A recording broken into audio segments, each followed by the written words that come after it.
Do you guys mind being on my vlog? Alright, cool. Because I do vlogging sometimes for the internet and stuff. So I'll just do that quick. So today's kind of cool because I get to show some new people how FPV drones work and stuff. So, hello. This is Nick, Bogdan, and Sasha and Bogdan. So they contacted me on Facebook and said, hey, next time you're flying, give us a shout. So I did. And they drove all the way out to the middle of nowhere to watch me fly this thing. So I'm hoping you guys enjoy it. So they've got the little boss cam monitor here so that they can actually see what I'm doing in my goggles and stuff like that. And yeah, even though it's windy, so far so good. I'm still a little shaky. It takes me time to get through the shakes, but what do you guys think so far? Yeah, thanks Ryan. Kind of cool. Us, yeah? Thanks a lot. I'm gonna give them another ride now. So I'm gonna try and, so I took it easy the first time. Now let's do some crazier stuff. Alright, so I'm gonna give these guys their second pack because my first one was a bit, you know, usual. Not bad actually for my first pack, but you gotta try and impress the people here. That's important. Hopefully they'll think it's cool. Game on. Let's do it. Man ball crashing.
Oh, yeah. You just don't so far.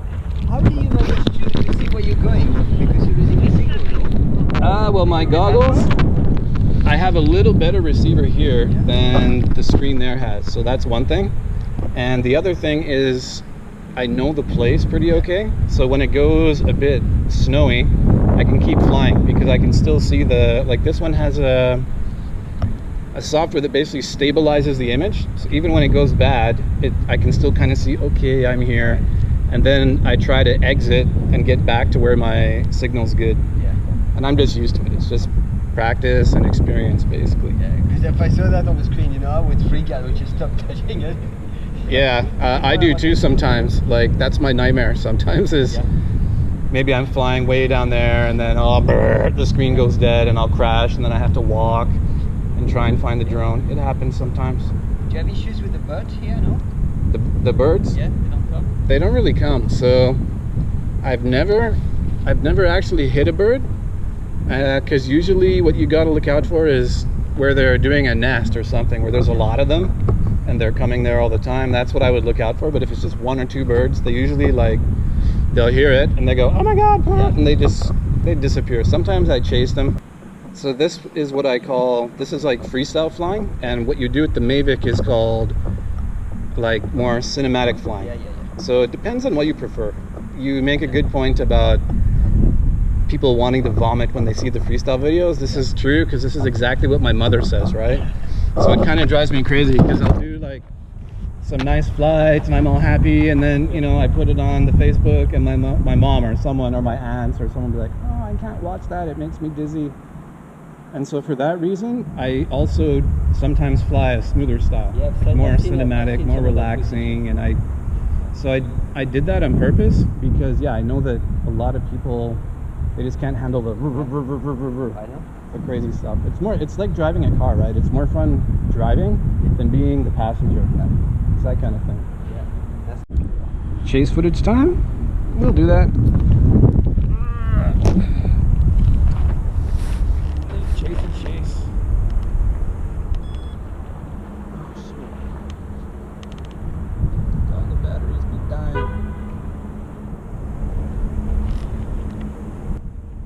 Gotta catch it.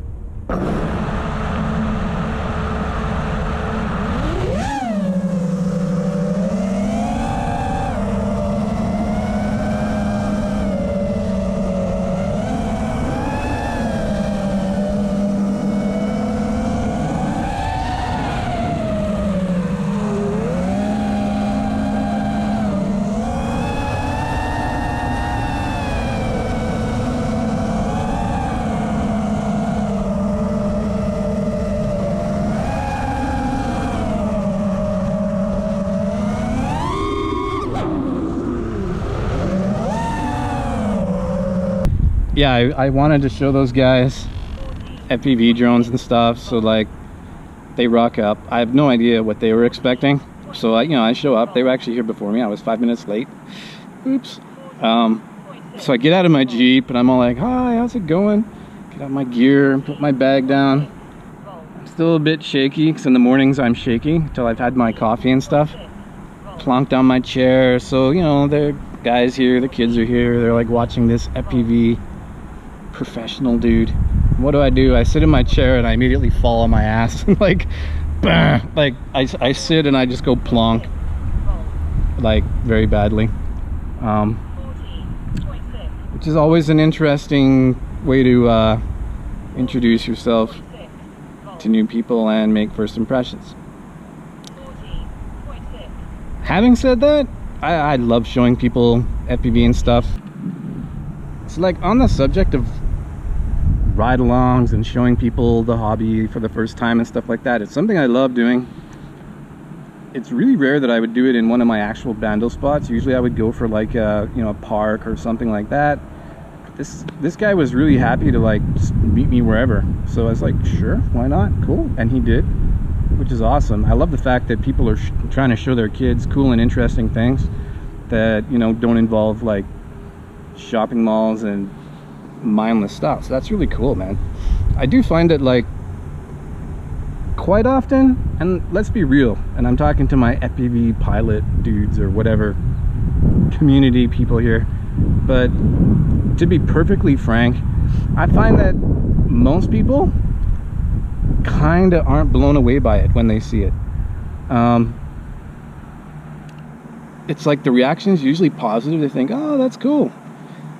But I've never really seen anyone go like, wow, that's cool, I have to do it now. So like generally the reactions seem to be positive, which is great. But I've only ever had one person literally see me doing it, you know, doing the old screen ride along thing and going, I want a drone, and then, you know, bugging her parents to get her. And yeah, it was her. It was a little girl who was like, I don't know, 9 years old or something, some Swedish girl. She watched this stuff and immediately started bugging her mom, who was there, like, I want a drone. Can I have a drone? I want a drone. I want a drone. And that was like the most awesome thing. I was like, yes, I delivered the, you know, whatever. Thing is, right, like, it begs the question of, you know, what could we do to really grip people on the hobby, right? Like, there's all the cool videos and stuff out there. There's the whole goggles and ride along thing. I wonder what it would take though to like get people right towards that, man, I want to do it level. Because it's really hard to express, like, even if someone's riding along and all that stuff, it's really hard to convey the same thing that the pilot's feeling. It's just the way it is. And obviously you can't let people fly your drone, you know, because they're like ridiculously hard to fly and it takes practice. So I just wonder, man, I really wonder about that. If we could solve that, I think we could get way more people interested in the hobby. And the other thing about showing new people is it's really hard to convey, it's really hard to convey the amount of effort that goes into it as well. You know, the time you spend building, the time you spend tuning and this and that. I don't know, man. Like, maybe there are, I usually recommend people to, you know, get a simulator or something like that, or I'm a big advocate of the micros too, like the harmless micros, in particular the Emax Tiny Hawk, because that thing in acro mode flies really well, but it's safe. It's like so safe. You know, you can push it really hard. Like for an FPV pilot, they're like, yeah, underpowered, man. But that's not the point of the Tiny Hawk, I don't think. Like the Tiny Hawk, what I really like about it is it's not as kludgy as a whoop, if that makes sense. You know, it's got some decent performance, it flies smooth, and it can do acro outside if you really push it. Like if you pushing those sticks to the limits and stuff, it can do flips and rolls and all that kind of stuff. So there's a lot of stuff you can do with it. It's better indoors, obviously, but outdoors it can get the job done if there's no wind and all that kind of stuff too. And I really recommend that guy because of the fact that it's cheap. It comes all in one little kit, like ready to go basically, so you don't have to do anything, and it flies really well.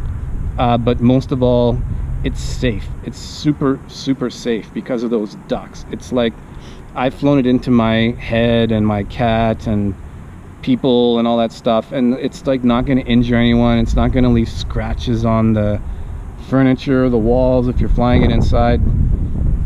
And that's why I think that quad is a really great quad, and that's generally what I would recommend as a starter quad.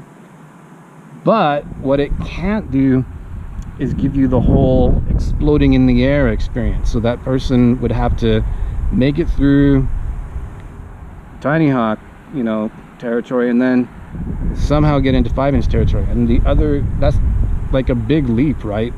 It's a leap in performance, and it's a leap in what you need in terms of ability. I don't know, man. It's a bit of an open question. I love showing people how it works and everything like that. I just wish, and this is not an open question or whatever, it's not, I'm not accusing or I'm trying to make drama and stuff, it's just a general question I have. Like, you know, I wonder how we could get people that like crazy FPV experience in a way that, I don't know, maybe they could fly it but without killing people or damaging anything. Because let's face it, like, one of these quads, this is just a little 5-incher, one of these things in the right hands, like I have great, but I'm experienced, you know, I can control this thing, fly it in rooms and all that stuff. My worry is that maybe I make it look a little too easy, because to be perfectly frank, I've been doing this for 3 years, and I spent like, or more, I spent the first probably 2 years like really sucking, man, barely hovering, and you know, flying through. I was happy to fly around my park straight, and once in a while I would crack a, you know, front flip or a roll or something, and I'd be all proud, and oh, it'd blow my mind doing a flip and that kind of stuff. To get to the point where I'm at, where I can go to show up at like a spot like this and be like bouncing off buildings and going in and out and all this stuff, huge difference. I guess maybe the simulators are kind of the key to that. Maybe a simulator with some goggles on it, combined with a quad that's set up really similar to the simulator, so that way if you learn stuff on the sim, you could probably go out into the real world and fly reasonably well, and you know, a few tweaks here or there or whatever. Maybe that's the best way, which I almost hate to say. I don't know.